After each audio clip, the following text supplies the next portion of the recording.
Kaleshwaram commission ఎదుట మాజీ ముఖ్యమంత్రి కేసీఆర్ విచారణ పూర్తయింది. సుమారు 50 నిమిషాల పాటు కేసీఆర్ ను వివిధ ప్రశ్నలు అడిగారు జస్టిస్ పీసీ ఘోష్.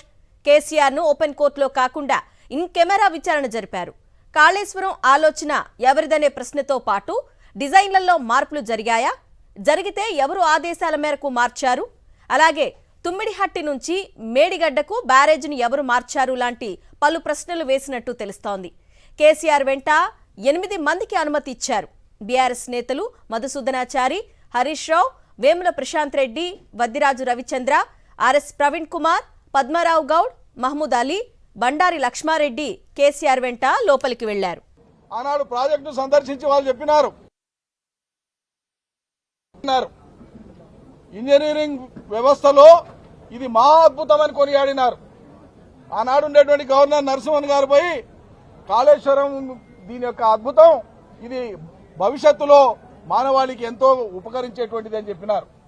వాళ్ళు ఎక్కడో చైనాలో 3 గ్యాడ్జెస్ డ్యామ్ అనేటువంటిది చాలా పెద్దది కడితే ప్రాజెక్టుల రంగంలో ప్రపంచం మొత్తంలో చైనా ఒక అగ్రగామి అన్నట్లు, అంతకు మించి ఏం జరగదన్నట్లు అందరూ కూడా దాన్ని కొనియాడినారు. కానీ ఇవాళ భారతదేశంలో కట్టినటువంటి కాళేశ్వరం ప్రాజెక్టు ఒక తెలంగాణకే తలమానికం కాదు. ఇది భారతదేశ ఇంజనీరింగ్ నిపుణుల వ్యవస్థకు, సాగునీటి వ్యవస్థకు ఒక తలమానికమైనటువంటి ప్రాజెక్ట్ ఇది. ఈ గొప్పతనాన్ని జీర్ణం చేసుకోనటువంటి కురుసబుద్ధి ఉండేటువంటి కాంగ్రెస్ పార్టీ మొదటి నుంచి కూడా చేసినటువంటి తప్పుడు ఆరోపణలతోన వాళ్ళు కక్ష పెట్టుకొని ఓ కమిషన్ వేసి కమిషన్ ముందుకు కేసీఆర్ ను పిలవడం ద్వారా లోకం ముందు, సమాజం ముందు ఆయననేదో దోషిగా నిలబెడదామనేటువంటి ఒక చిలిపి ప్రయత్నం అయింది తప్ప ఇందులో సాక్షిగా పిలిచినారు కమిషన్. ఇది గమనించాల్సినటువంటి విషయం. కేసీఆర్ గారిని ఒక సాక్షిగా కమిషన్ పిలిచింది. కమిషన్ యొక్క పరిధిలో కమిషన్ యొక్క విధిని, కమిషన్ యొక్క హెడ్ ను మేము సంపూర్ణంగా గౌరవిస్తాం. అదే సమయంలో ప్రభుత్వం యొక్క చిత్తశుద్ధిని మాత్రమే అన్ని సందర్భాల్లో మేము తప్పుపట్టేది, శంకించేది. ఏదైనా ఒక కమిషన్ వేసినప్పుడు కమిషన్ ఆఫ్ ఎంక్వైరీస్ యాక్ట్ కింద టర్మ్స్ ఆఫ్ రెఫరెన్సెస్ అంటారు. కమిషను నిర్ధారించాల్సినటువంటి అంశాలు ఏవి అన్నప్పుడు స్పష్టత ఉండాలి. అక్కడ ఆ స్పష్టత ఇవ్వకుండా కమిషన్కి ఈరోజు వాళ్ళు అంబిగ్విటీతోన, అస్పష్టతతోన టర్మ్స్ ఆఫ్ రెఫరెన్సెస్ ఇచ్చినారు. ఇది ఇట్స్ ఛాలెంజబుల్ మ్యాటర్. భవిష్యత్తులో కూడా ఇది ఛాలెంజ్ చేయడానికి ఆస్కారం ఉన్న మ్యాటర్. అన్ని వేగ అంశాల మీద ఇచ్చినారు. స్పెసిఫిక్ అంశం అంటూ దాంట్లో ఏమీ లేదు. అన్ని వేగ అంశాల మీద ఇవ్వడమే. అలిగేషన్స్ వచ్చినాయి, ప్రజల నుంచి ఆరోపణలు వచ్చినాయి, కొన్ని సంస్థల నుంచి ఆరోపణలు వచ్చినాయి, కొందరు వ్యక్తుల నుంచి ఆరోపణలు వచ్చినాయి. కాబట్టి మేము కమిషన్ ఇస్తున్నాం, కాబట్టి మీరు ఈ ఆరోపణల మీద నిగ్గు తేల్చండి అని చెప్పి కమిషన్ కు వాళ్ళు టర్మ్స్ ఆఫ్ రెఫరెన్స్ లో ఇచ్చినారు. అక్కడ స్పెసిఫిక్ రెస్పాన్సిబిలిటీ ఫిక్స్ చేసినప్పుడు తెలంగాణ రాష్ట్రమే కాదు, భారత ప్రభుత్వమైనా, ఈ దేశంలోని ఏ రాష్ట్ర ప్రభుత్వాలైనా ప్రజల చేత ఎన్నుకోబడినటువంటి ప్రజాస్వామ్య ప్రభుత్వాలు ఎప్పుడైనా సరే ప్రజలు మ్యాండేట్ ఇచ్చిన తర్వాత, ప్రజలకు ఇది చేస్తామని మనం మాట ఇచ్చి మొదలుపెట్టిన తర్వాత కేబినెట్ తీసుకున్నటువంటి నిర్ణయం సుప్రీం, అది ప్రజా తీర్పు.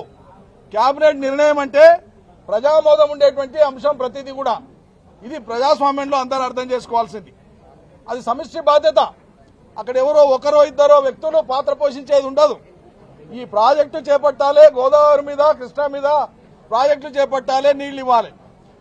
ఎక్కడ ప్రాజెక్టు చేపడితే అనువుగా ఉంటుంది, సాంకేతిక అంశాలేంటి, పర్యావరణ అటవీ సంబంధ అంశాలేంటి, తక్కువ సమస్యలతోనా లేదా సమస్య లేకుండా ఒక ప్రాజెక్టు నిర్దిష్ట గడువులో పూర్తి చేసేటువంటిది ఎట్లా అని ఆలోచించే అన్ని రకాల అనుమతులను తీసుకొని అన్ని సంప్రదింపులు చేసిన తర్వాతనే చట్టబద్ధంగానే కాళేశ్వరం ప్రాజెక్టు యొక్క నిర్మాణాన్ని చేపట్టి పూర్తి చేయడం జరిగింది.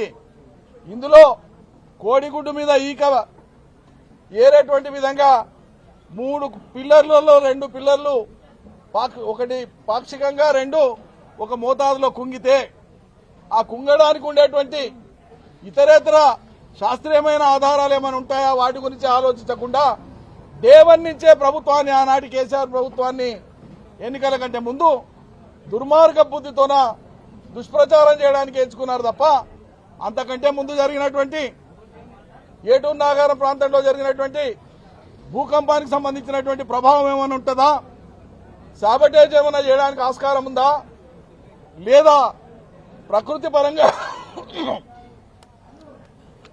పరంగానే ఏదైనా విపత్తులాగా జరిగిందా, ఈ కోణంలో చూడకుండా దాన్ని కేవలం ప్రభుత్వం యొక్క అసమర్థత అన్నట్లో, లేకుంటే దురుద్దేశం అన్నట్లో, లేకుంటే ఈ ప్రభుత్వం నాణ్యత మెయింటైన్ చేయలేదన్నట్లు రకరకాల ఆరోపణలు చేసి ఇవాళ చిన్నగా చేసి చూపించే ప్రయత్నం చేసినారు.